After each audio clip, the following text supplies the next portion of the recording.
গাছ চুরি গাছ চুরি গাছ চুরি। একজন আমার আগের ভিডিওতে কমেন্ট করেছে, তুমি কি গাছ চুরি করে এনে লাগাও?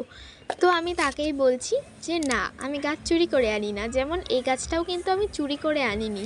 তোমরা হয়তো ভিডিওতে শুরুতে ভেবেছো এটা আমি চুরি করে এনেছি, কিন্তু না। এটা কি গাছ বলো তো? যতদূর আমি এটা জানি এটা লাল পাথরকুচি। এবার এটা ইন্টারনেটে সার্চ করার পর ক্যালাঞ্চো ফুল বলে জানলাম। আর এটার সঠিক নাম যদি কেউ জেনে থাকো তাহলে অবশ্যই আমাকে কিন্তু কমেন্টে বলো। আর এটা আমি এনেছিলাম আমার পিসি বাড়ির থেকে। দুদিন আগে আমি পিসি বাড়িতে গিয়েছিলাম, তখন বোন আমাকে এই গাছটা তুলে দিয়েছে। আর এখন আমার কাছে যেহেতু কোনো টব নেই, তাই জন্য আমি এটাকে কিন্তু একটা কন্টেনার বক্সের মধ্যেই লাগাবো। দেখা যাক গাছটা কতদূর বৃদ্ধি পায়। আর যদি বেঁচে যায়, এর গোড়ার থেকে যদি কোনো চারা বেরোয়, তাহলে আমি অবশ্যই এটা আরও বড় কোনো জায়গাতে লাগাবো, যাতে চারাগুলো বাড়তে সুবিধা হয়। তো চলো, এটাকে তো আমি লাগিয়ে দিলাম। তোমাদের কার কার বাড়িতে এই গাছটা আছে সেটা কিন্তু অবশ্যই কমেন্ট করতে ভুলে যেও না।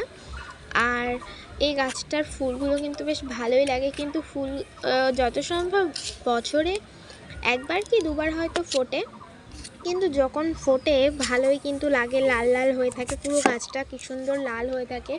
আর খুব একটা যত্নও কিন্তু নিতে হয় না। দেখো, আমি গাছটা নর্মালি লাগিয়ে জল দিয়ে দিয়েছি, আর মাটিটার সাথে একটু সর্ষের খোলের গুঁড়ো মিশিয়ে দিয়েছি, কারণ খুব বেশি দেওয়া যাবে না, যেহেতু নতুন লাগাচ্ছি, তাহলে আবার গোড়াটা পচে গাছটা নষ্ট হয়ে যাবে। তো আজকের ভিডিও এই পর্যন্তই, আবার পরের ভিডিওতে দেখা হবে।